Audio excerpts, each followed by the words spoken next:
to welcome you to the Baskerville Institute's lecture with Reza Aslan, Howard C. Baskerville, the story of Howard C. Baskerville, the American Lafayette of Iran. As many of you know, Baskerville Institute is a nonprofit institute in Salt Lake City. It is named after Howard Baskerville, and we formed the institute several years ago in order to bring a better understanding of US-Iran relations before the revolution and how that history of friendship can impact our relations today. So we are very pleased to have Reza as our final speaker for this year's lecture series, especially in April, the anniversary of Howard C. Baskerville's martyrdom. I believe he was killed 112 years ago this month in Iran. So before we get into introducing Reza, our publication director, Matthew Shannon, has been with us from the beginning, and he helps us with the lecture, with the publications, and also with the projects. Matt is a scholar of Iranian American history. His book on international education and US-Iran relation was published by Cornell Press, and he's got another book coming on Iranian American dialogue that traces back the relationship all the way to 1900. So Matt will do the introduction of Reza, and Delara is our assistant for the questions. Please send all your questions to the chat room and the question and answer. We have a very large audience today. We would like to get as many questions as possible. And Reza Aslan has mentioned to me that he would like to have the audience engage in this discussion too. So please send the questions. We will bring it to his attention. I want to thank all the students and faculty from different universities who have joined us. There's a large group of students from Emory and Henry College in Virginia, students from BYU, Utah State, and other universities have joined us, and we would like to welcome them. So Matt, go ahead and you can start the introduction of the lecture. Thank you. And we're just so pleased to have Reza Aslan here with us today as our speaker. As I'm sure everybody who is attending knows, he is an internationally renowned writer, commentator, professor, producer, scholar of religions, and many other things. It's somewhat intimidating to give this introduction, but some highlights of Aslan's from the page and the screen include Zealot, The Life and Times of Jesus of Nazareth, which is a number one New York Times bestseller. Aslan's first book, No God But God, The Origins, Evolution, and Future of Islam, is an international bestseller and was named one of the 100 most important books of the last decade by Blackwell Publishers. He is also the author of Beyond Fundamentalism, as well as editor of at least 2 additional volumes, Tablet and Pen, and Muslims and Jews in America. His books have been translated into dozens of languages around the world, and he is the recipient of the prestigious James Joyce Award, among others.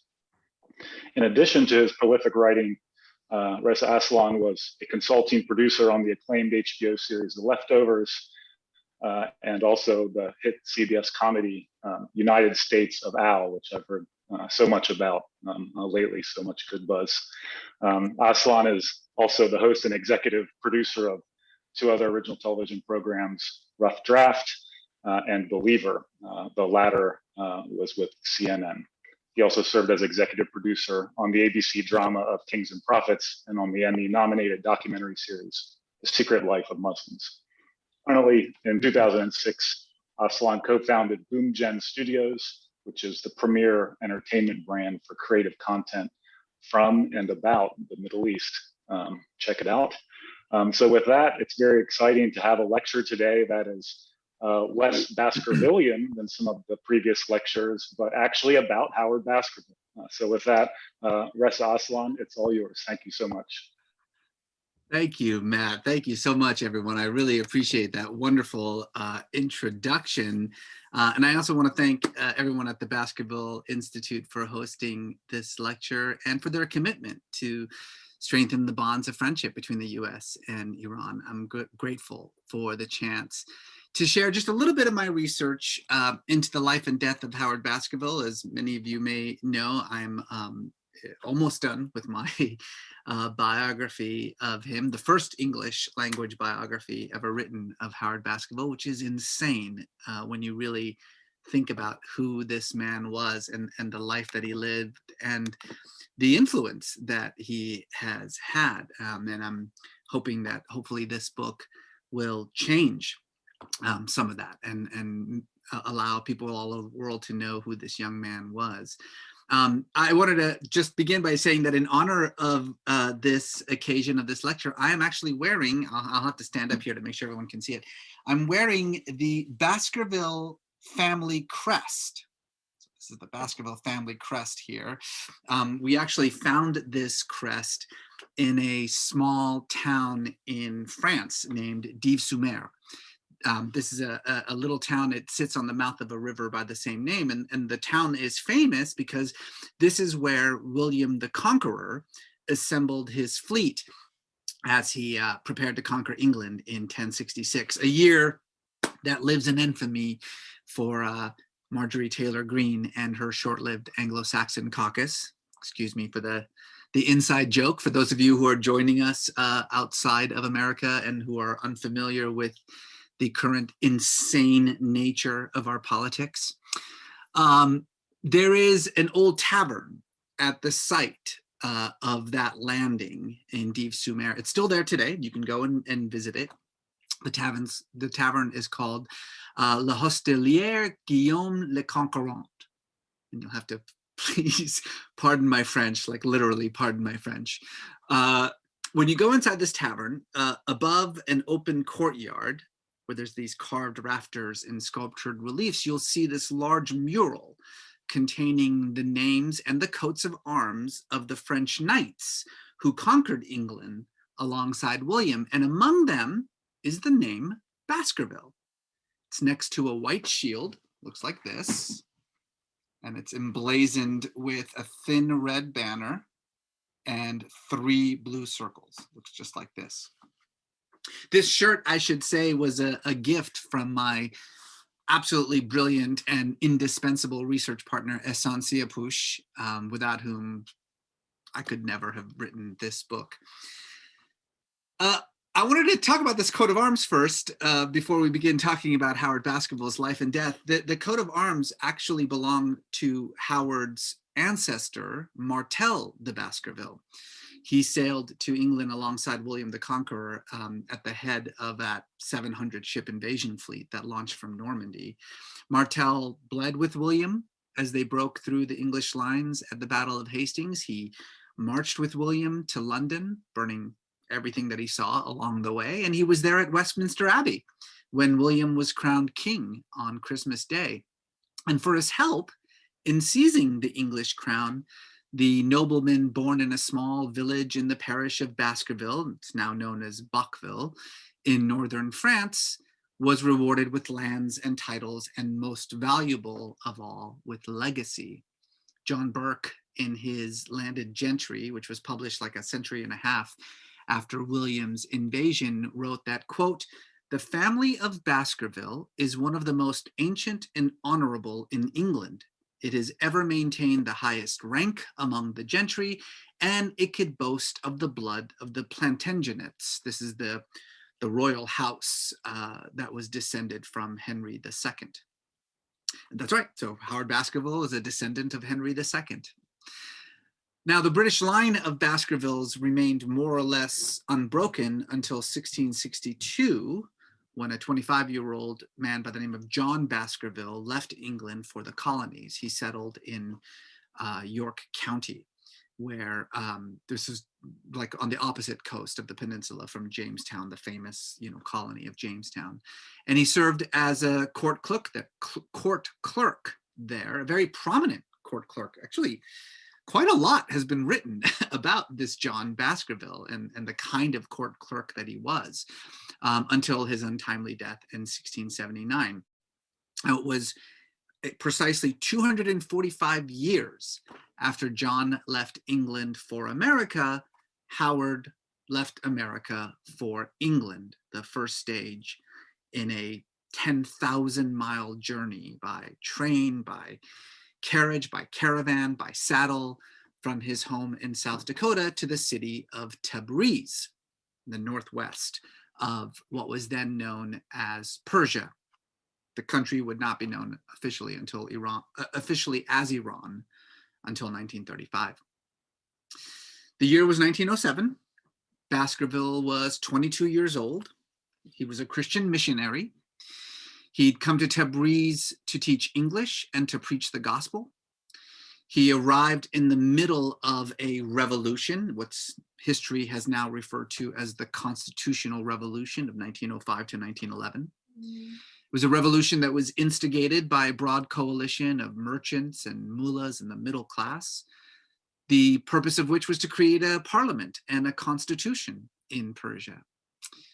After spending a year and a half in Tabriz, Baskerville ended up abandoning his position as a teacher and as a missionary. He renounced his American citizenship.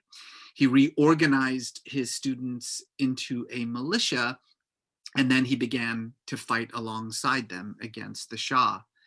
And he died a martyr in the cause of freedom and democracy.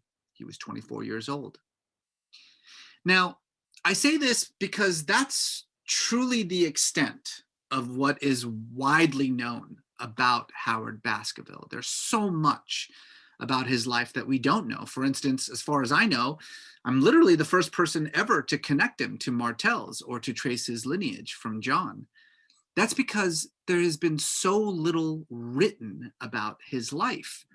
For me, writing his biography, as I say, the first in the English language, has felt kind of like writing a mystery novel.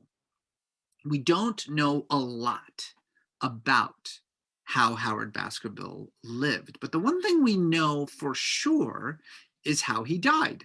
He was shot through the heart in a bombed out garden in a besieged city while leading a militia made up of the very same students that he'd been sent to Tabriz to teach and, should the opportunity arise, to bring to Christ.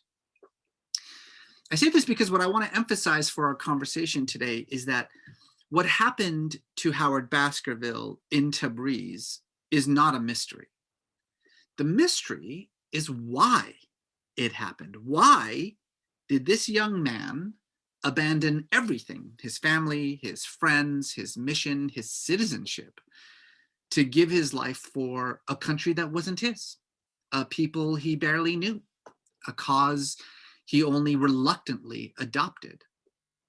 Now, to answer that question, I think, requires more than just mere historical analysis. There is, as I said, very little written about the young man. His story has, in large part, been lost to history. His self-sacrifice deliberately buried beneath decades of anger and animosity between the United States and Iran.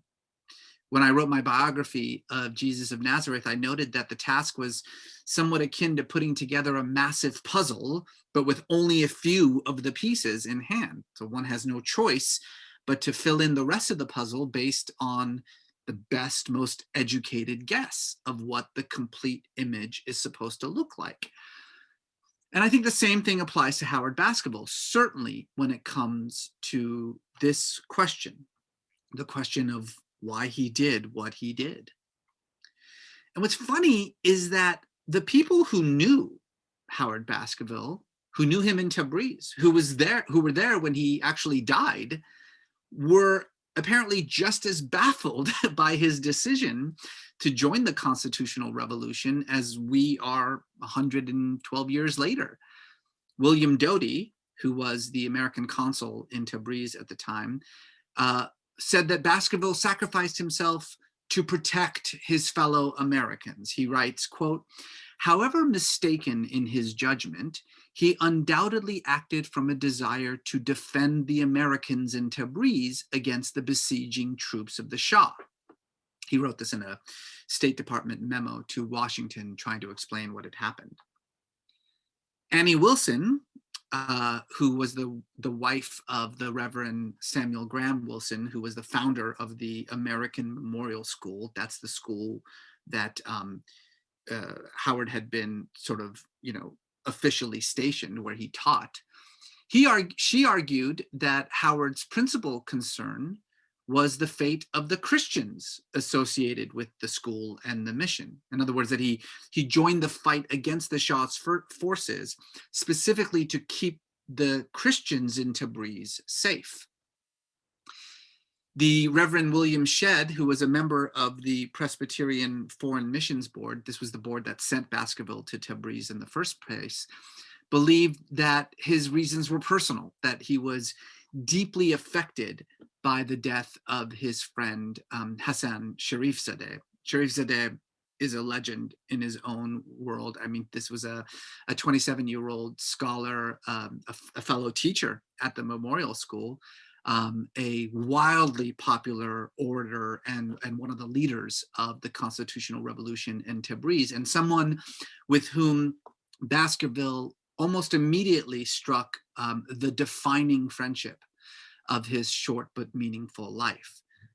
In fact, their relationship, the relationship between Howard Baskerville and Hassan Sharifzadeh is a very beautiful and very important relationship. Had a lot to do with Baskerville's political awakening in Tabriz.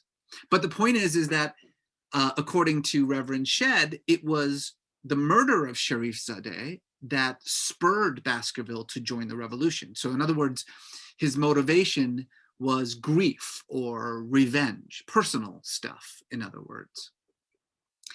Now, the thing that I think I find most interesting in these various explanations that all of these people, are trying to figure out, what was the motivation for Baskerville's actions, is that usually the explanations come despite his status as an American and a Christian.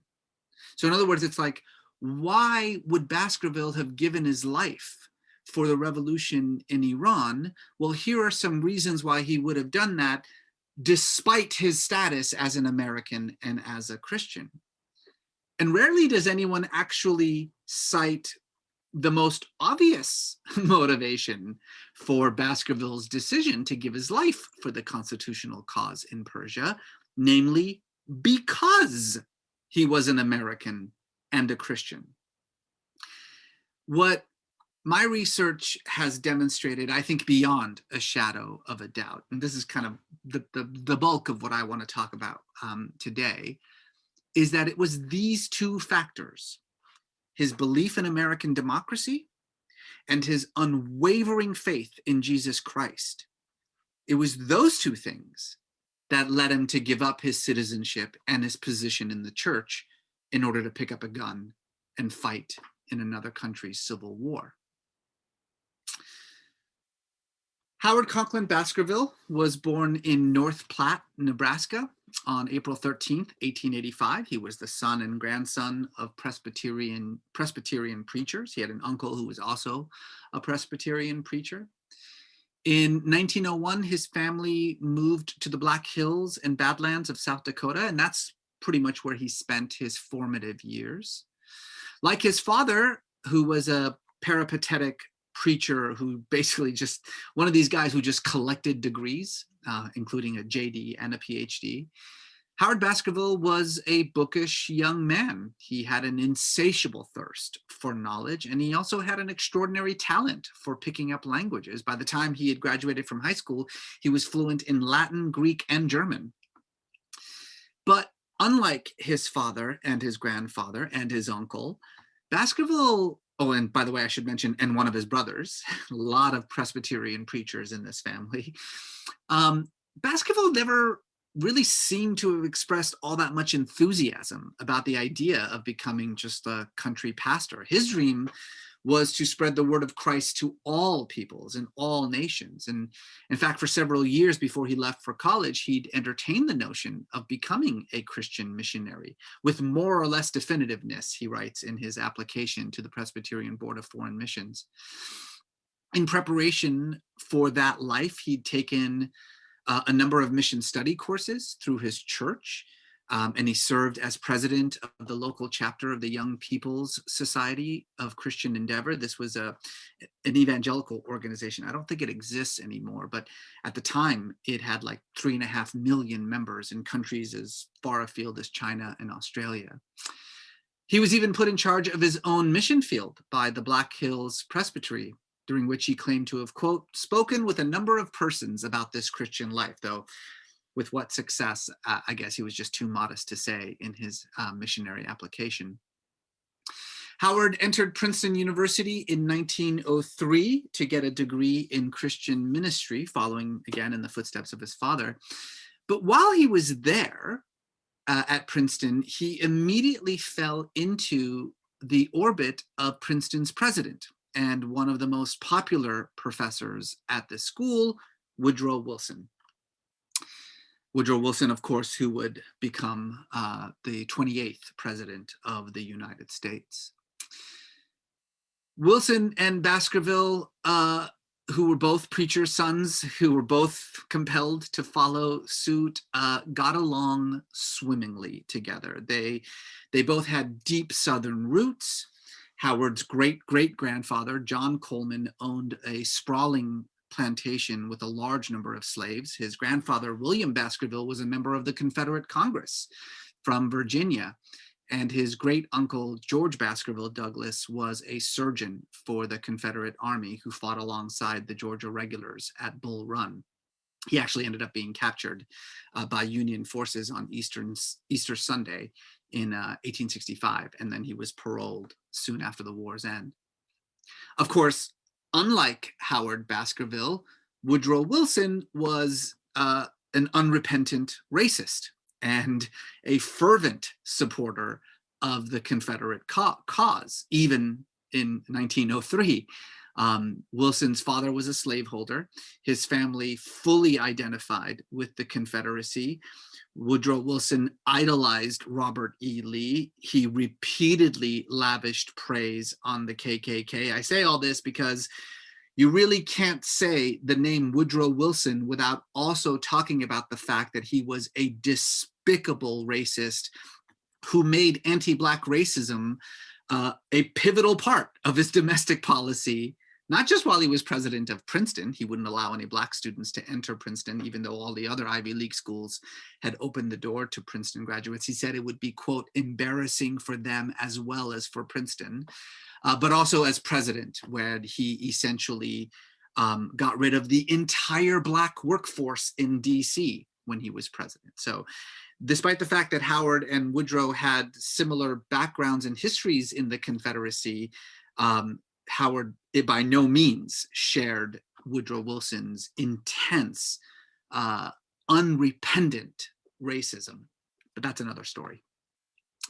Look, Woodrow Wilson did a lot of good at Princeton. He did a lot of good as president. He did a lot of good at Princeton, though. While he was there, he instituted a number of reforms, including instituting what is sometimes referred to as the Oxford-style mentoring program, for which Princeton is famous for. Princeton calls it the preceptorial system. And this was the process whereby Princeton students were shepherded out of the sort of big, high-ceilinged, lecture halls and put into these more intimate settings in order to receive personal one-on-one instruction from their chosen professor. This was Woodrow Wilson's invention, which has now been adopted by numerous universities throughout the United States. So during his junior year, Howard Baskerville took advantage of this new system in order to be personally mentored by Woodrow Wilson. And despite the fact that he was technically there to study Christian ministry, he ended up enrolling in 2 courses taught by Wilson himself, one in jurisprudence and the other in constitutional government. Now, it's not difficult to imagine why Baskerville would have chosen Wilson as his mentor. Not only were the 2 men aligned in interest, in temperament, and background, they were both devout Presbyterians. In fact, Wilson's piety and the role of religion in shaping his political views are too often neglected in his biography. He once wrote, quote, "My life would not be worth living if it were not for the driving power of religion." Indeed, it was Wilson's faith in God, his fealty to the Presbyterian Church, and his unshakable confidence in the certainty of Christian ethics that underlay most of the political assumptions that drove him to pursue a role in government. In fact, I'd say it's no exaggeration to say that Woodrow Wilson's entire foreign policy idealism was a direct result of his Christian faith. He once wrote, quote, "If I did not believe that the moral judgment would be the last and final judgment in the minds of men, as well as at the tribunal of God, I could not believe in popular government." See, the primary purpose of religion, as far as Wilson was concerned, was to draw the believer toward public service. Politics was not like a civic duty, it was a religious obligation. Political involvement was all about translating principle into social action. And because for Wilson, the principles that strengthened and sustained American democracy were derived not from men, but from God. Individual salvation is national salvation, he'd love to say. That was like his favorite quote. Individual salvation is national salvation. And so they could not be, you know, in any way sort of reserved solely for Americans, right? That these principles of democracy and popular sovereignty and the rights of all people and equality, these were principles that were divinely inspired. And so they apply to all peoples in all parts of the world, regardless of creed or culture or nationality. They had to be planted in the native soils of Europe and Asia, Africa, and the Middle East. And who better to do the planting than the pious Princeton graduate whom Wilson had spent the entirety of his educational career carefully cultivating. He once wrote, quote, "It is noteworthy how often God-fearing men have been forward in those revolutions which have vindicated rights." And then, in case anyone at Princeton, like Howard, would have missed the point, he adds, "Revolution is not to be distinguished from duty at Princeton. Revolution is not to be distinguished from duty at Princeton."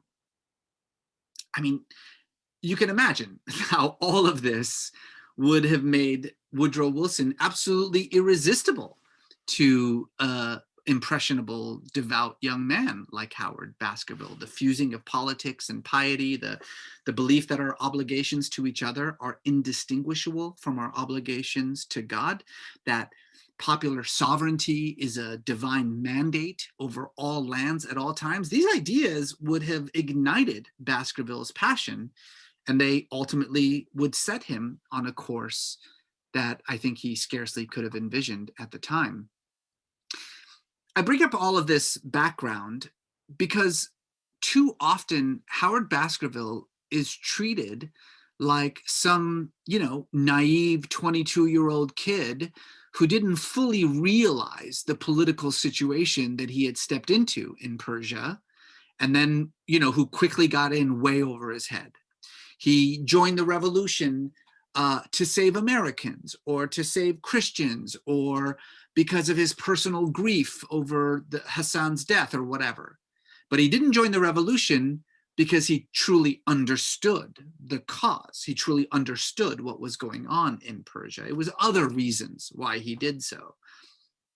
That's absurd.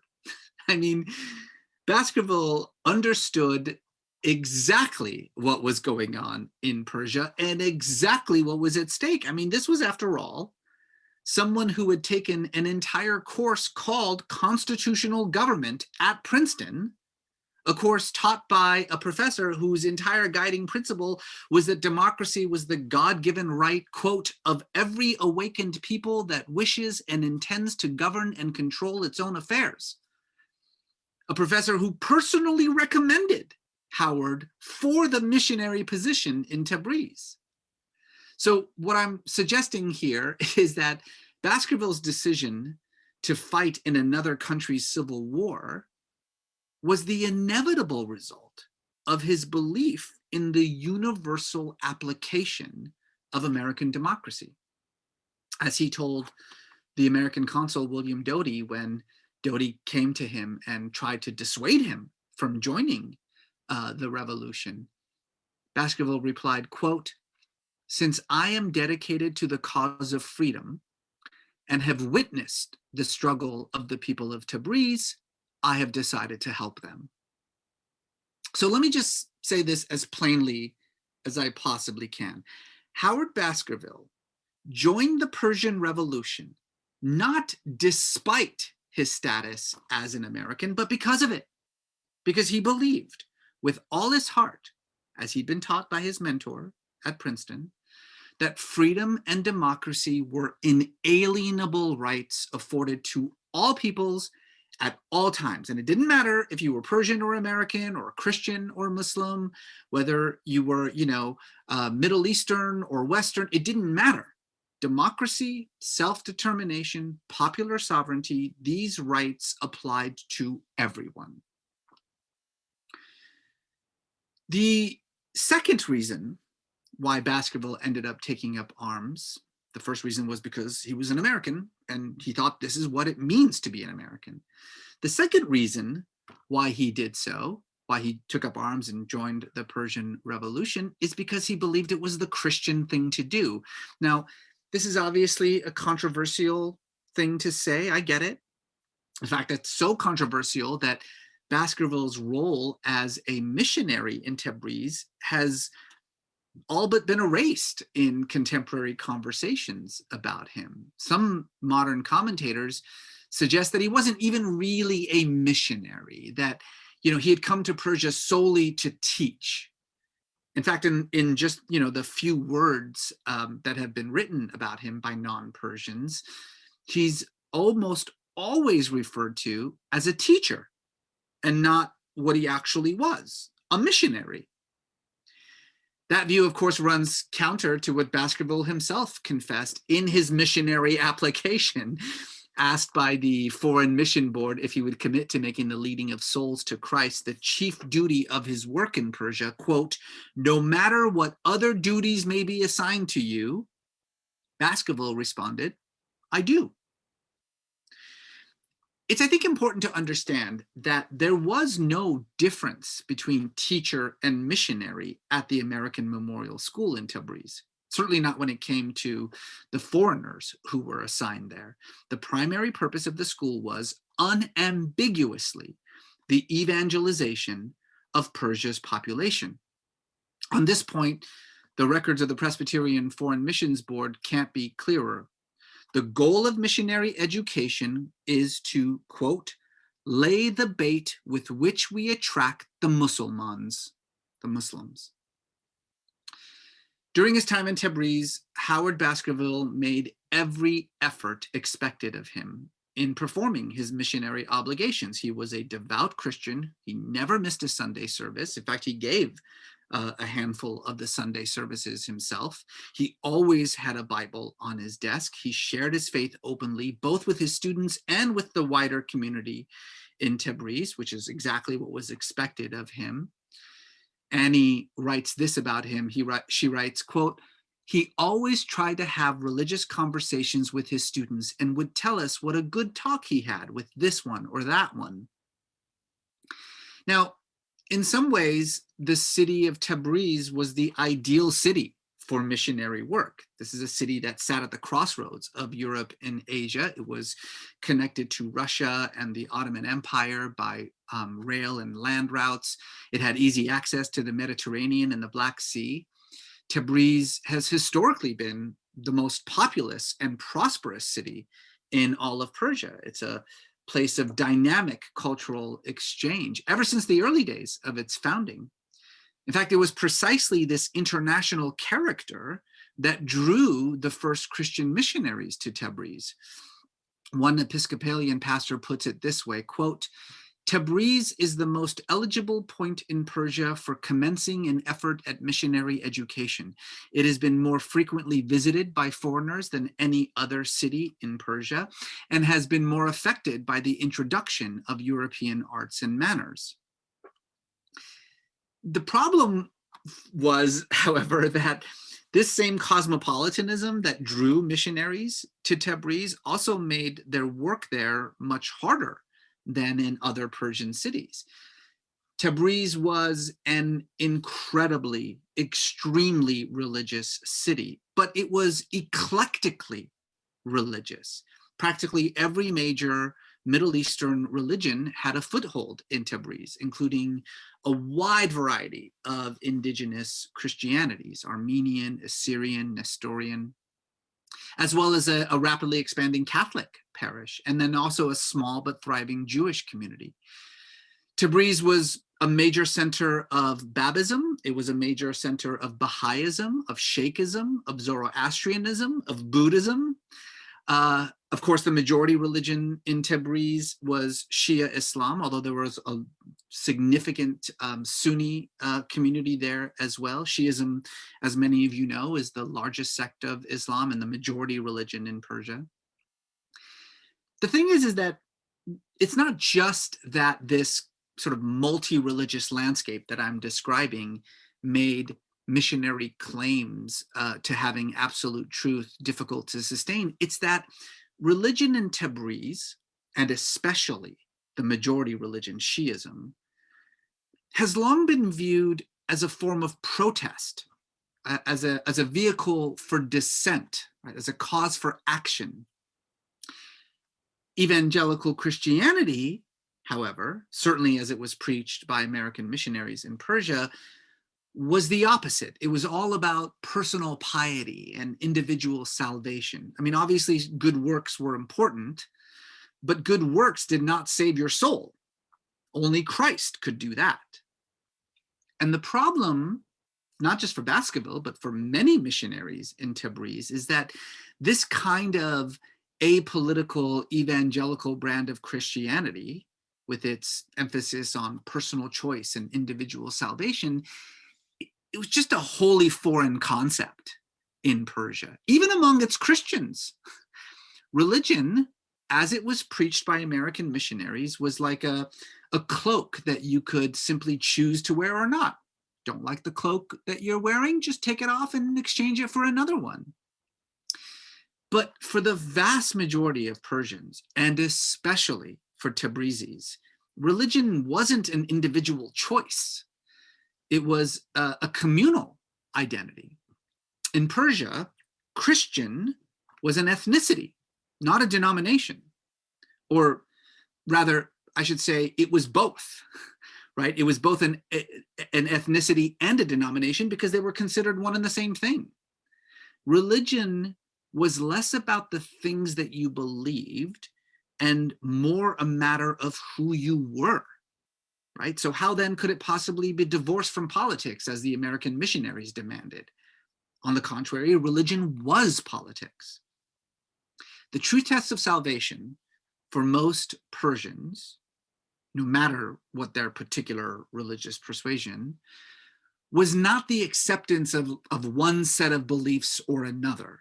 The true test of salvation lay in the willingness to lay down your life for those beliefs.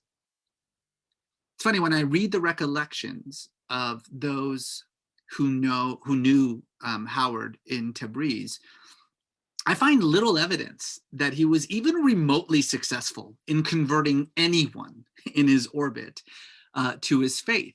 His dearest friend Hassan, his closest student Sadek, they both remained faithful Muslims throughout his tenure there.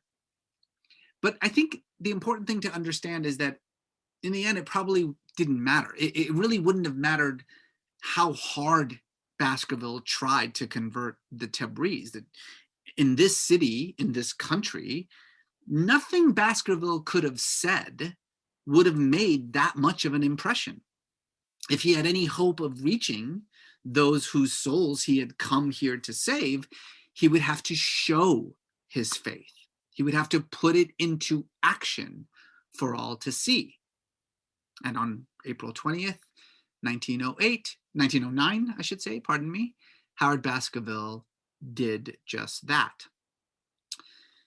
The story of Baskerville's final months in Tabriz is one of unspeakable suffering. In March of 1909, the Shah's troops arrived on the outskirts of the city. The inhabitants of Tabriz were given a chance to surrender by laying down their arms and handing over all the revolutionaries to be tried for treason. The city, of course, refused to do that. And so in response, the Shah's army laid siege to the city, closing all roads leading into and out of Tabriz, cutting off all supplies, and then just simply waiting for the inhabitants to starve to death. And it was at this point that Baskerville could really no longer ignore what was taking place around him. He one day went to his students in the middle of class and he said to them, quote, "I can no longer watch calmly from a classroom window the starving inhabitants of this city who are fighting for their rights." He, for his students, made a direct comparison between their fight against the Shah and the American Revolution, which he had learned so much about. "I hate war," he said. But then he went on to explain that war could be justified in furtherance of a greater good, and in this case, the protection of the city and the cause of constitutional liberty was that greater good. And what's more, as both a Christian and an American, he was ready to die for those causes. And when he finished speaking, his students erupted in cheers of "Long live Baskerville." After he gave this speech, Samuel Wilson, the principal of the school, obviously upset by the speech, came to Baskerville and insisted that he denounce his revolutionary activities. "You are not one of these people," Wilson told him.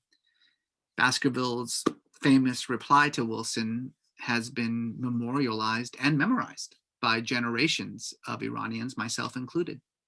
He said, quote, "The only difference between me and these people is the city of my birth, and that is not a big difference. The only difference between me and these people is the place of my birth, and that is not a big difference." And with that, Baskerville resigned from his missionary post. He resigned from his teaching duties at the school. He literally handed over his American passport, and he fully joined the insurgency. By April, the city of Tabriz was on the verge of starvation. It had all but exhausted its medical supplies. Many of the city's inhabitants were forced to feed on dirt and grass. Children were dying. The stench of death was difficult to bear. And so it was then that Baskerville decided to try to break through the siege lines and collect food from a nearby village. On April 20th, 1909, at the break of dawn, Baskerville set out with a handful of his students, maybe like 10 or 11 students. And as they approached the edge of Tabriz, a single bullet from one of the Shah's snipers pierced his heart. The publicity that resulted over his death, which was reported in every newspaper in Britain and the United States, ultimately pressured the Shah to break the siege over the city. The memory of Baskerville's sacrifice spurred the revolutionaries in Tabriz to take the momentum and march to Tehran, where they ultimately deposed the Shah and forced the signing of a new constitution and the rebuilding of the parliament, which the Shah's Russian-trained troops had destroyed, with the parliamentarians still inside. In Tabriz, there was a huge memorial that took place for Baskerville. His flower-strewn coffin was taken through the streets. Tens of thousands came out to mourn the American who laid down his life for the cause of freedom in Iran. When the new parliament was finally reconvened, the first act was a speech of tribute to the memory of Howard Coughlin Baskerville. To this day, a bust of him cast in bronze is displayed in the Constitution House in Tabriz. Now, this overview, of course, is just a glimpse into the brief life of Howard Baskerville. It doesn't cover, obviously, the events of the Constitutional Revolution itself, its prelude or its aftermath, nor does it make any firm judgment on the efficacy of Baskerville's actions. All I'm really interested in right now in discussing is why he did what he did, why he died fighting in somebody else's civil war. And the answer to me is as solid as the marble sarcophagus in which Baskerville remains today in Tabriz. Howard Baskerville gave his life for democracy in Iran because as an American and as a Christian, he could not do otherwise. Thanks, everyone. I'll stop there and let's have a little conversation. I'm sure there's lots of questions that you guys have about what I said or about other aspects of Baskerville's life in the Constitutional Revolution. I'm happy to talk about any of those things. Thank you very much, Reza. I think it's quite a feat to cover so many events and years, all in the whole age group of Baskerville, young men, right? But you did a fantastic job. So I learned so much about it. And I think it is so important to place these developments in the right historical context, because if there is anything complicated in Iran, is the inability to describe the events and developments in Iran within that period of historical context. And frequently, scholars of Iran, historians of Iran, we have a tendency to kind of draw conclusions with a particular context for a broader conclusions and revisionism of history. And I think I like the way you summarized Baskerville's motives really having a lot to do with his thinking and his conviction. And whether he was in Afghanistan or Persia, he probably would have done the same because of his conviction. So it's just, that is the geography. So I think we benefited a lot from this lecture. So your book is scheduled to come out in September 2022. And we are hoping to have you in person for a book discussion in more detail then. That would be wonderful. Definitely. So let's go to Matt, and we got a lot of questions, a lot of comments as usual. So we will try to address them as they have come in. So go ahead, Matt. Yeah, thank you. It was a wonderful lecture, framing of Baskerville that I haven't really encountered, and the secondary literature, which, as you mentioned, you can probably read in a morning. So it was a kind of a wonderfully refreshing take on the subject and the individual. We have some great questions. One asks about kind of Woodrow Wilson and by extension Baskerville, and it's about Baskerville's views on women. Do we have any records about Baskerville's views on, let's say, the women's suffrage movement, or even reflections on kind of the Jim Crow era, I would add, in the United States? Does he talk about this? Does he kind of reflect on American problems? Well, let's start with the Jim Crow era. I mean, again, I think sometimes when we talk about Baskerville's mentor, Woodrow Wilson, who, again, you cannot say the name Woodrow Wilson without saying unrepentant racist afterwards. I mean, he was he was a remarkable man who believed in the cause of liberty for all men all over the world except Blacks in America. I mean, it was as clear as day for him, except for Blacks in America, as far as he was concerned.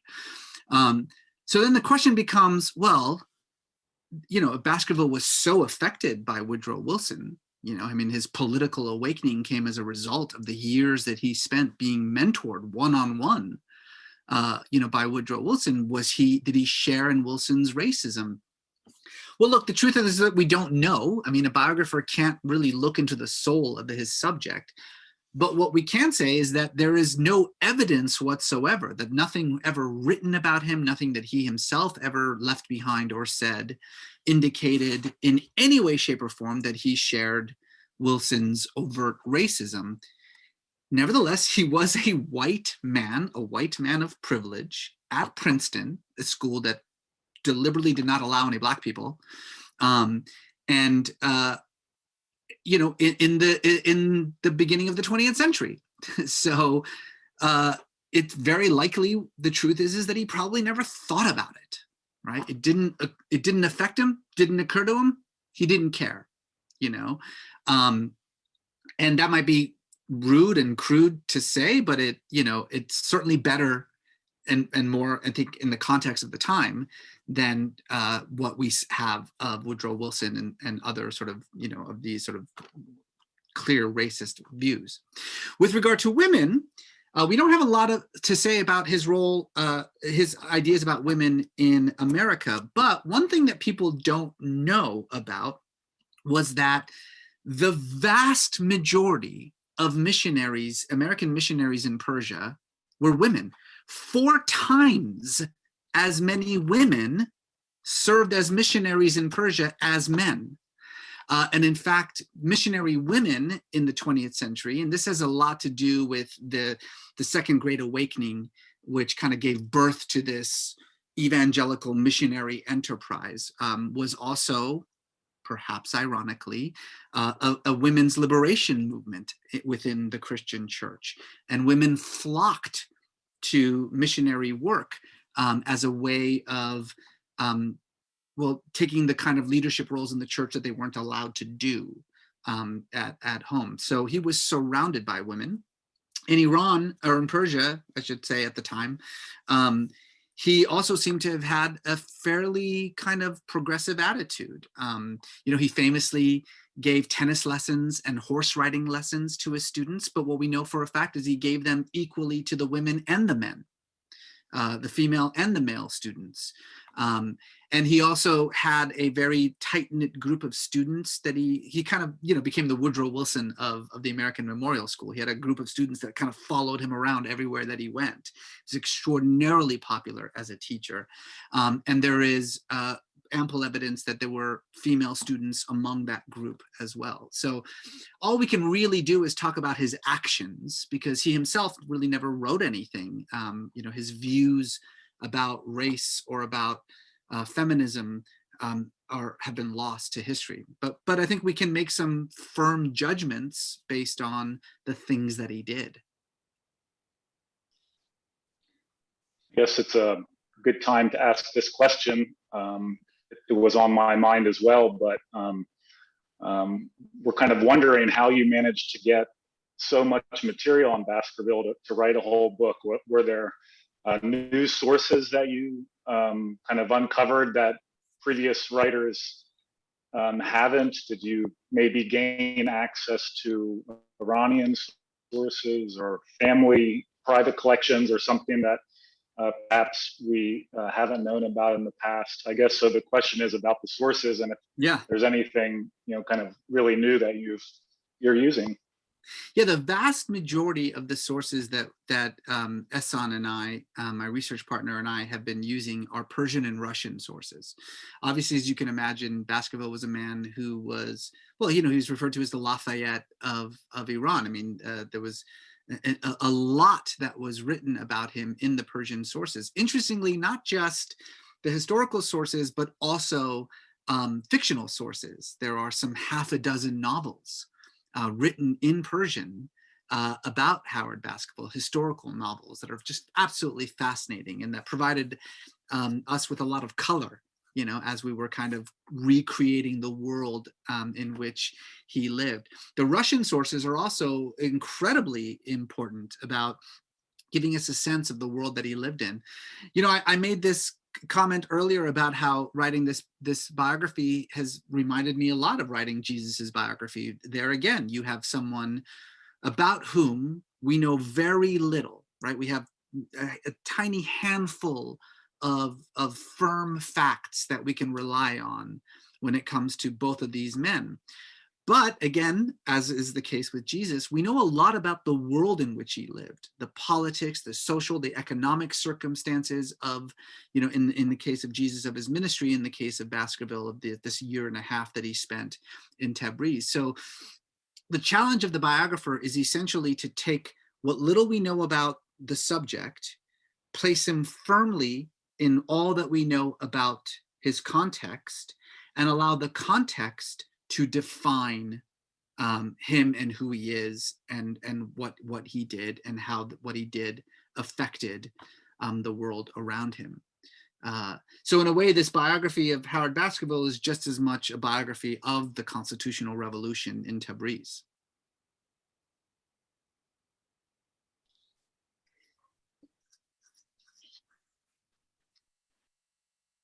I'm sorry, Bachman, I think you're muted. I can't hear anything. Yes, there are some questions are coming.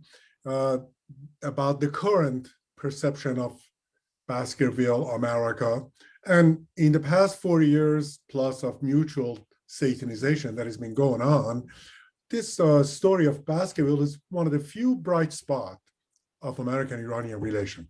So could you tell us a lot about how you think Baskerville and his symbolism and his image today among Iranians, as well as the little is known about America, how it could impact future friendship between Iranian people and American people?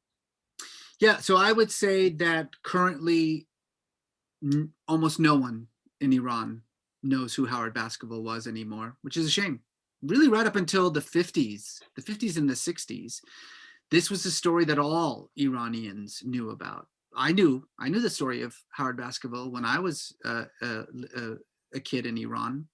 There used to be elementary schools in Iran named after Howard Baskerville. As many people know, his gravesite in Tabriz was almost a kind of pilgrimage site. You know, like I said, the bust of him is still there in the Constitution House in Tabriz, as well as a giant, beautiful rug with his face on it that was a gift of the rug merchants in Tabriz. I will say, however, that post-revolution, post-79, that memory of Howard Baskerville has more or less disintegrated. Very, very few people know anything about him. Almost nobody visits the grave anymore. And frankly, that's a real shame, because I think part of Baskerville's story, it's certainly the story that I'm trying to tell, is precisely the way in which this young man becomes a kind of symbol for the values that we as Americans and we, myself as Iranians, hold in common. I mean, until the 1979 revolution, the US and Iran were vital allies to each other. Iran was the most important country for America in the Middle East. Iran and the United States had very close ties. Now, yes, those ties were based primarily on economic interest and military interest, it's true, but those are policy issues. What's more important is how that trickles down, you know, to the person to, on the person-to-person level. And I think Baskerville kind of becomes symbolic of that. I don't know what's going to happen in Iran in the near future. I mean, I have hopes like all Iranians do. But I do think that part of my goal with this book and its translation into Persian is to provide both Americans and Iranians a framework, a model for the mutual friendship, the mutual values that could bring us together despite these coming upon 4 decades of animosity. Yes, thank you. So Matt, we got more questions, a lot of questions coming in. So Many of questions. Do we have a sense as to whether or not Baskerville is remembered more among, you know, kind of the Iranian Shia community, among Assyrian Christians or Armenian Christians? Is there kind of variation between how different groups of Iranians think about Baskerville? I ask this question because we have a lot of great questions about the Christian community, Baskerville's relationship to it in Iran, kind of various views of Baskerville in Iran. So do we see variation, or is there a kind of type of Iranian figure that tended to gravitate to Baskerville more than others at the time? Well, so just to be clear, do you mean today, or do you mean like during his time in the immediate aftermath? We could say at his time, and then as his memory is being crafted over decades, maybe if there are principal players or groups in that process. Well, so what I will say this is that today, no, there really isn't any difference. I mean, I think Tabrizis are certainly more familiar with Baskerville because they're simply more familiar with the history of the Constitutional Revolution and the absolutely heroic, miraculous role that Tabriz played in maintaining the Constitution. I mean, there was a brief while in which this constitution, which was enacted across the whole of Persia, existed really only in Tabriz. And actually there was a little while there was about a month or so in which it existed only in one neighborhood in Tabriz and nowhere else in Persia, the neighborhood of Amarkhiz, the neighborhood of the people's commander Sattar Khan. So no, it's just, unfortunately, his memory has been completely lost regardless of your religion. At the time, however, what's really fascinating, and maybe this will kind of answer some of the larger questions that people have about Christianity in Persia at the time and the Christian mission and what it was about. The Christian mission in Persia was an old one. It actually began in Sayr, so not in Tehran, not in Tabriz, and in Urmia, long before it kind of settled in Tabriz. Tabriz remained the largest Christian mission, certainly during Baskerville's time. There were French missionaries there, there were British missionaries there, but the vast majority of the missionaries were American missionaries. And Princeton was sort of the pipeline to the Tabriz mission. Samuel Graham Wilson himself was a Princeton graduate, the founder of the American Memorial School there. What's really fascinating is that but for the first 100 years or so in which there was a missionary effort in Tabriz, a Christian missionary effort in Tabriz, it was very specifically focused on, not on converting Muslims. That was deemed not just dangerous, but it was also just deemed as impossible. Like that, it was a fool's errand to try to convert the Muslims. The primary focus of the Christian mission in Tabriz for decades before Baskerville arrived was to convert the other Christians, the Nestorian Christians, the Assyrian Christians, those groups, to American evangelical Christianity. That was why the missionaries went there. They were trained, they were told in no uncertain terms by the Presbyterian Board of Foreign Missions. I mean, this was very clear-cut instructions that the missionaries were given. Do not preach to the Muslims. You are there solely to preach to what the church referred to, what the Presbyterian church referred to as, quote, the degenerate churches of the Middle East. That's how they referred to it, the degenerate churches of the Middle East.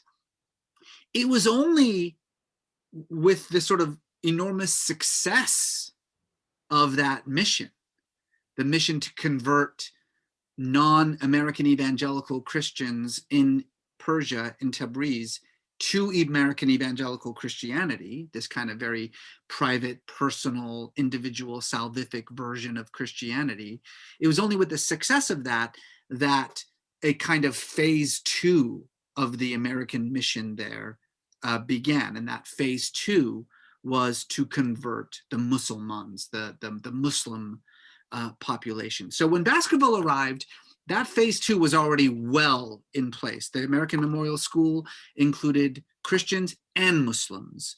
The preaching, the missionary activities were designed very specifically to bring Muslims into the cause of Christianity. So it was absolutely assumed that Baskerville's role as missionary would be to convert Muslims to Christianity, to evangelical Christianity. That was why he was there.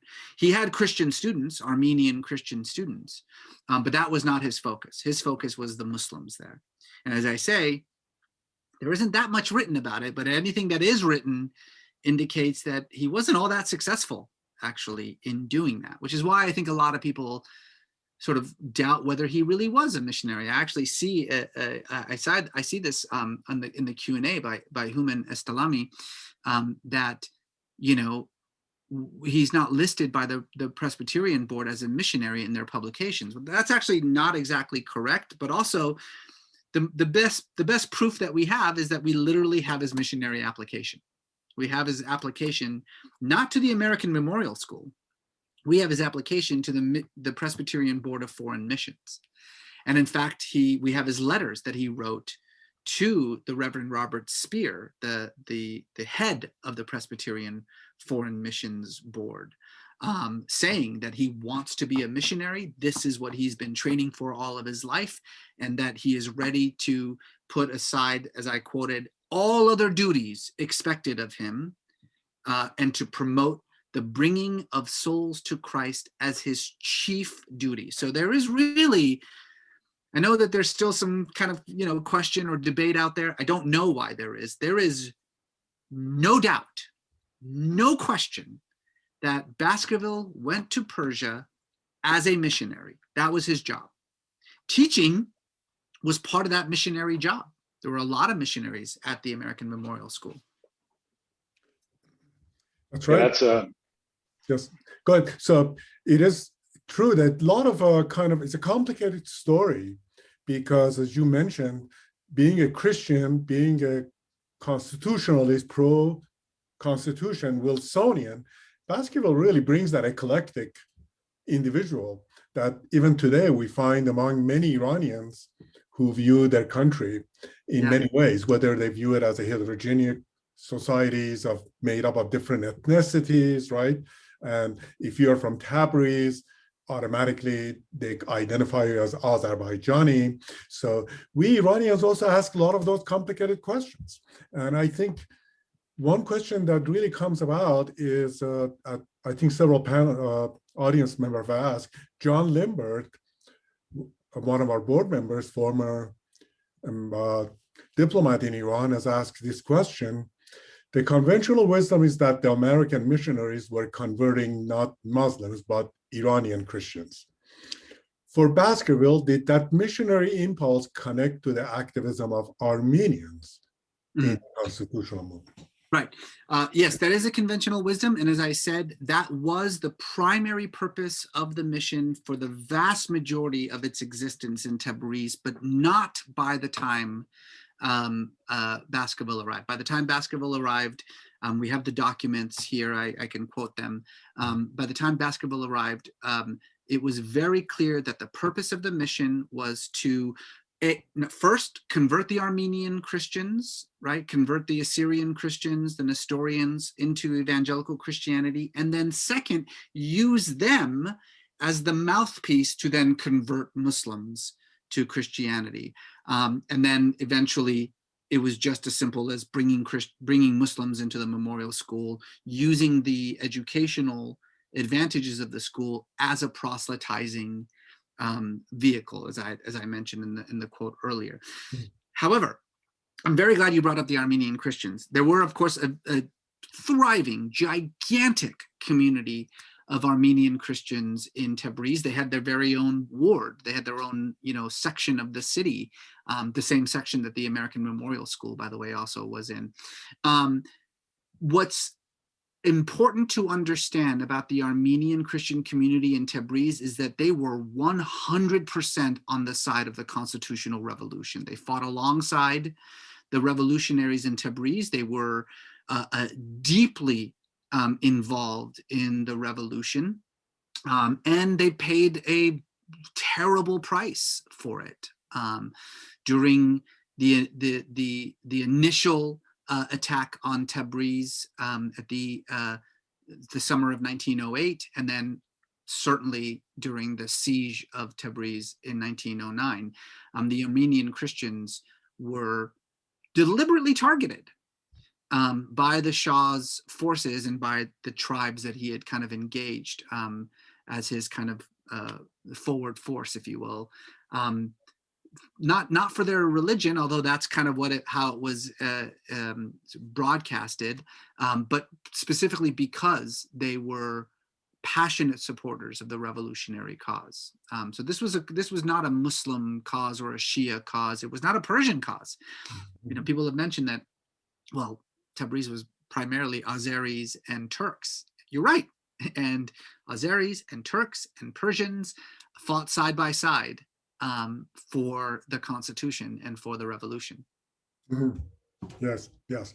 And I think another important question that comes up is, if you can notice, there's a lot of questions about why Baskerville's death did not pick up much notice in America, even though A couple of newspapers wrote about it. Washington Post wrote about it. Yeah. London Times wrote about it, right? There was a London Times reporter at that time who wrote a lengthy piece about it. And Yeah, so, more. Yeah. And I think even newspapers as far as Hartford Courant to St. Louis Dispatch, on and off keep writing about it. But obviously the Princeton University papers wrote about it, had a memorial. Why did it not pick up? Do you think it had to do a lot with kind of an Orientalist thinking at that time that, well, he went to Persia and Persia had some kind of Oriental imaging in America, right? And so why would you, that's a couple of questions asking. Yeah. Why did his death get that attention?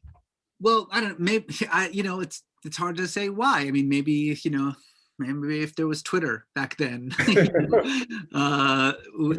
would have hashtagged Baskerville. But the one thing that I do think is important that you bring up was the racist Orientalist view that dominated the White House and that dominated the British Parliament. There's a lot to say about this topic, but one of the things that I think is most heartbreaking is the way in which the revolutionaries in Tabriz, from the beginning, just assumed that America would be on their side.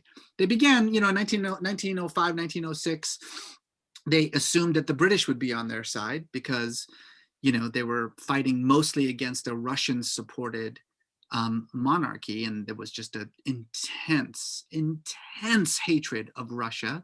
And since Britain also hated Russia, the revolutionaries just assumed that Britain would be on their side in this war. But of course, in 1907, there was the Anglo-Russian agreement in which the British and the Russian kind of came to a detente. And after that, the British did not want to in any way inflame Russian sentiments, and so wanted absolutely nothing to do with this revolution because it was so profoundly opposed by the Russians. I want to be as clear about this as possible. The reason that the revolution failed is not because of the Shah or because of the revolutionaries. The revolution, the Constitutional Revolution of 1905 failed because of the Russians. The Russians made sure that it failed. The Russians were the ones who bombarded the Parliament building and destroyed it while the parliamentarians were inside. The Russians were the ones who trained the Cossack forces that went around pillaging the constitutional houses. The Russians were the ones who armed the troops that besieged Tabriz, and the Russians were the ones who ultimately occupied Tabriz. So this was as much a fight against the Shah as it was a fight against the Russians. The reason that the British didn't join had to do with, as I say, the foreign policy decisions, but also because of very rank anti-Muslim and anti-Persian sentiments in the British Parliament. A parliamentarian in the debate over whether Britain should have a role in the revolution very famously said that the Persians don't know whether constitution is something to eat or something to wear. And when they discovered it was neither of those things, when they discover it is neither of those things, they will lose interest. I mean, that was the view of the British Parliament, and in America was not much better. The State Department very specifically forbid all diplomats, and then also more specifically, all missionaries in Iran. It forbid them from having anything to do with the revolution. That's, by the way, why Baskerville had to turn in his passport. When William Doty said to him, you are forbidden to do what you're doing. The State Department has said you cannot do this. And Baskerville said, okay, well then here's my passport. Then I'm not an American anymore because this is what it means to be American. The same kind of, Orientalist, anti-Islamic views pervaded the State Department. The State Department issued a memo, I think once, I'll get the quote incorrect, I have it somewhere, but the quote is something like, history has shown that no country run by Muslims could ever function as a democracy, and so this revolution is bound to fail, and so therefore America will have no role to play in it. That was official American foreign policy. So maybe that had something to do with the fact that this was a story that the State Department did not want Americans to know. The American who, despite clear instructions not to do this, did it, and fought for something that the official American policy was that it was absurd, that it was ridiculous. Democracy in Persia, that's absurd. So that I think that had a lot to do with it. Yeah. There was other questions regarding how his memory has survived different revolutions inside Iran, from the rise of Reza Shah to Mossadegh's coup, past that, we coming to the Mohammad Reza Shah Pahlavi, and finally the revolution. Somehow, the 50th anniversary, if I recall, of his memorial service in 1959, there was a lot of tribute to Baskerville. But even during the good times of relationship between US and Iran, it seems like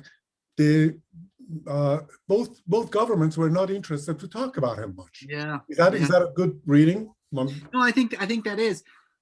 I mean, look, the problem with Howard Baskerville is that his actions don't fit very neatly in anyone's particular narrative.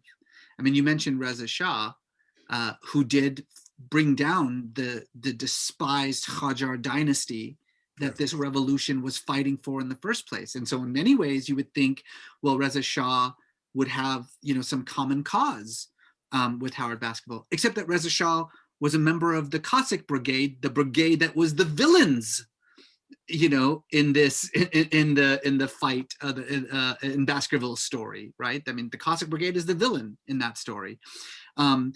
Certainly during the 53 revolution, the Mossadegh revolution, a lot of the conversations around indigenous democracy and nationalism and the Constitution and the building of a true parliament and the idea of a constitutional monarchy, all of those things that were so much a part of what led to the Constitutional Revolution in 1905, those conversations unquestionably inserted Baskerville into the equation, and which is why 59, with the downfall of that revolution and the dreaded Shah back in his throne, and 59 was a kind of ideal time to celebrate that 50th anniversary of his death, except that in the 53 revolution, the Americans were the villains. They're the ones who stopped that revolution. They're the ones who put the Shah forcibly back on his throne. They're the ones who, with a suitcase of $100,000, essentially manufactured a fake counter-revolution and pulled Mossadegh, out of power. So then it became very complicated. At the same time, you want to celebrate Baskerville and you want to celebrate the cause of democracy and you want to, oppose the Shah, and Baskerville becomes a very good vehicle for that, except that he's American and we hate the Americans right now for what they just did. And then obviously in 1979, that's a very complicated situation. You have this, multifaceted revolution of communists and Marxists and clerics and intellectuals and the middle class and the poor and women and men. And in that kind of heterogeneous movement, it becomes very difficult to find a singular symbol that can kind of unite everyone. And again, anti-Americanism is a big part of it as well. So I don't know. I mean, I feel like, in some ways, we've I know it's 100 and what is it, 12 years, 112 years since he died, that I feel like, okay, well, maybe it's time. But I think also people just on either side of the aisle don't really know who this person is anymore. Yes. And the hope is that by reviving this story, that he can finally become a kind of symbol, a kind of model that will allow, after all of this time, some kind of intersection between the Persian and the American people. Maybe not the governments, but at least the people. Mm-hmm. Yes, I think one of our friends, Stephen Baskerville, asks the question, didn't former President Khatami visit the grave a few years ago? Yes. In fact, he's not the only politician to have done so. There's still a lot of, there was a group that went just, I think, I want to say 2009, I think it was. Yeah, so that was the 100-year anniversary. There was a group of Persians, diplomats, people in the government who went to the grave. A lot of Americans to this day, when they visit Iran, certainly when they visit Tabriz, they stop at the gravesite. So, certainly I think with the older generation, there's still this memory of this man. I think what's truly unfortunate, however, is that the young in Iran, Yes, of course, we're talking about 3/4 of the population, so that's everyone.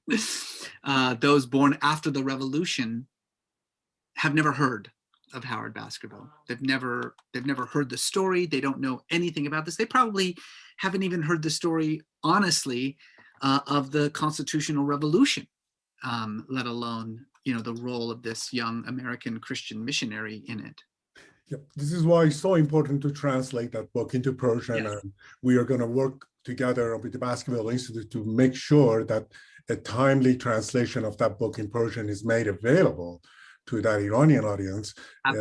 The irony is that the young Iranian population is very pro-American, if I could put it in a very general term, whereas in this country, the public has gotten adjusted to that mutual Satanization, is very anti-Iranian. So maybe a discussion of Baskerville can bridge a little bit the two young generation of post-revolution. So the final comments, we go to Matt, we've used much of your time, Reza, so we will have couple of more questions. And I just want to make sure that the audience is aware that we are recording the session. We will make the recording available to everyone. And we will have your email list, and Reza has kindly offered to provide signed copies of his book to our constituent and network here. Yes. So very pleased with that. So I'd be delighted. Yes, go ahead, Matt. We can finalize some of the final questions for Reza. Yeah, I think we got 10 minutes left, so plenty of time. Yeah, I'd like to pick up on this question of Baskerville's image, almost less in Iran, but in the US. When I think about Howard Baskerville, when I read some of these questions, I think of kind of, will the real Howard Baskerville please stand up? There are so many different Howard Baskervilles, right? Yeah. You kind of gave the Baskerville as an American Protestant evangelical, and you kind of in your argument refuted the kind of naive American kind of Gulliver type argument. But there's this kind of other possibility that some have touched on, which is certainly prior to the revolution, especially since Baskerville was so useful to Pahlavi state builders, it's possible that revolutionaries would have seen Baskerville as kind of a meddling American who is kind of unnecessarily involved in Iran's internal affairs. And another question frames it like this, that kind of you position Baskerville as a kind of American nation builder, maybe one of Kennedy's team, Johnson's team in the 1960s, or perhaps one of the architects of the Afghanistan or Iraq war after 9/11, a kind of modernizing nation builder. So how would we refute this notion of Baskerville as a foreign meddler, kind of modernizer who kind of has it all wrong? Well, look, I think what we can rely on are the statements by his fellow Persian revolutionaries in Tabriz. Now, one can say, okay, yeah, but all of that stuff was written after his death, so can we really rely on this as the true sentiment behind them? I get that. But when you look at probably the most significant revolutionary in the Constitutional Revolution, certainly the most significant revolutionary in Tabriz, and that's Sattar Khan. Sattar and Howard knew each other. They actually knew each other fairly well.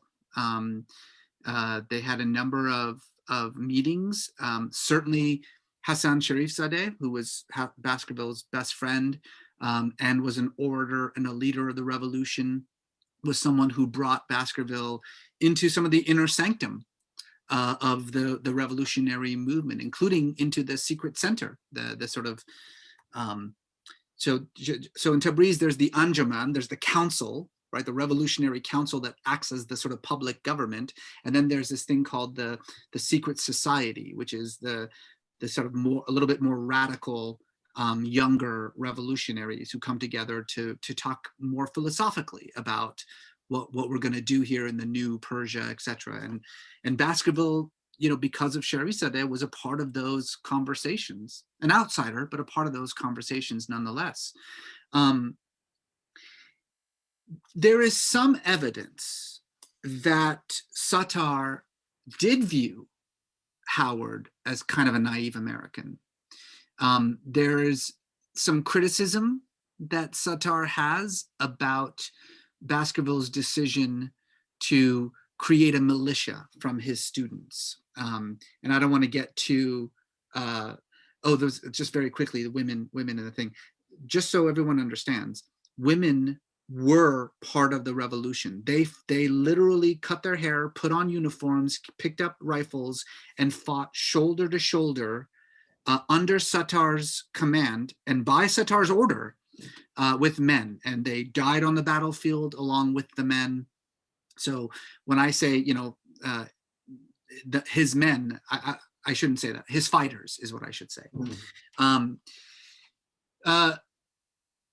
You know, what Baskerville did was he kind of took the training of his students into his own hands.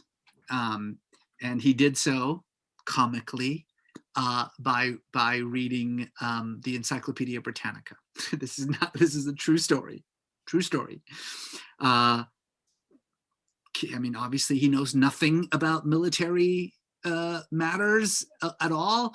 And so he does what any kind of, you know, intellectual would do. He finds an Encyclopedia Britannica.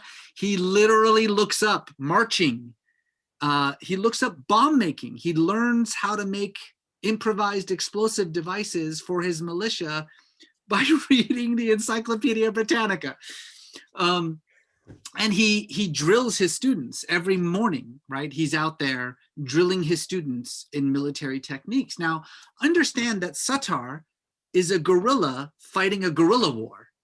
And so there is some commentary that I think is trustworthy that Sattar saw Baskerville as kind of a useful tool, right? That he was like, look, it's an American and a Christian, and he's joining this revolution. That's good PR.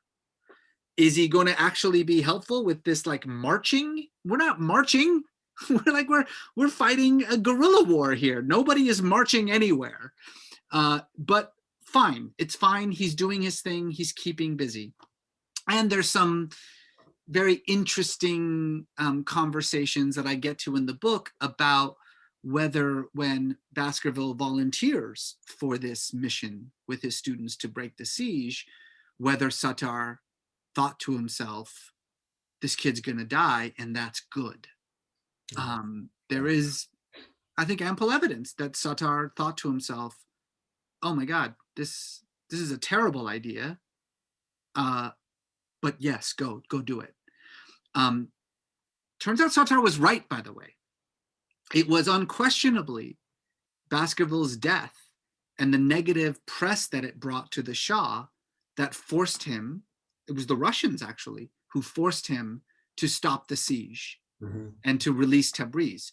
The releasing of Tabriz allowed Sattar to grab his army and march to Tehran and bring the Shah down from his throne. So I don't think it's an exaggeration to say that Baskerville's death led to the success of the revolution, at least in the short term. Yeah. The larger question is, you know, did Sattar's view of Baskerville, was that shared by other Persians and other revolutionaries? Hard to say. But again, I think that post his sacrifice, whatever they thought about him beforehand, whether they thought about him as a useful tool or naive or an American who's getting into something he doesn't know anything about. The fact that he was willing to give what in Shiism is the greatest sign of piety, the attempt to lay down your life in the name of your community, right? This was literally walking in the footsteps of Hussein at Karbala. Yes. This is what he did. That, any view that they had about Baskerville before that evaporated. And he became a martyr. He became a martyr to the cause, and a prominent one, and a well-respected one. So I do think it's difficult to kind of make judgments about how they thought about Baskerville, because all those judgments are post-death.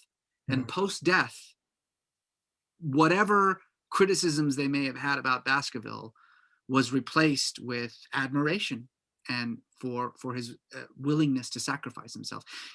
I want to be clear. I know I have 1 minute left. I want to be clear about this. Baskerville understood clearly that it was a suicide mission. He's not going to break this siege with 10 students. That's not happening. You know, there are thousands of government troops encircling this city. It wasn't going to work. Everyone knew it wasn't going to work. Baskerville knew it wasn't going to work. And so there isn't any other way to think about this except as self-sacrifice, and that's certainly how the revolutionaries in Tabriz thought about it. Thank you very much. So we will end with this final question from another colleague that has asked, what do you think are the chances that civil society in both nations can play a more significant role in changing the state of relations between the two countries? Well, I don't, you know, at the risk of getting a little too political here, especially at the end, I think that the sort of future that we are hoping for is inevitable. That the demographic, cultural, and economic shifts that are irreversible in Iran are inevitably leading towards an outcome that we all know. It's coming. You know who else knows it's coming? The government in Iran knows it's coming. That, in fact, in many ways explains a lot of the behavior of the government in Tehran. When you know that it's all about to come crumbling down, that's when you act the way that they're acting. I do think that with the new Biden administration and an attempt to return to the rational foreign policy, which is engagement and an opening up of Iran, as opposed to 40 years of a failed policy. I mean, look, I don't care whether you're a Republican or Democrat, whether you're a hawk or a dove. I really don't care about any of those things. If you do the same thing for 40 years and you never get the result that you are going for, do something else. It's not complicated. Do something different. Otherwise, you're an idiot.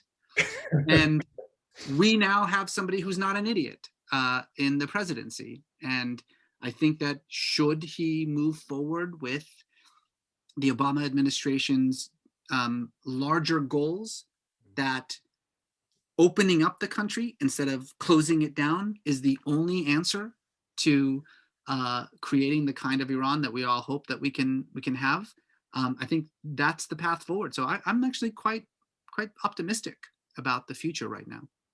Well, thank you so much for that optimistic message. That is really one of our primary mission in this institute, to project a positive message between Iran and America. And you did so much for us today with that fantastic presentation, surprising everyone how much one can do with really diligent research. But I think you have your heart in this subject.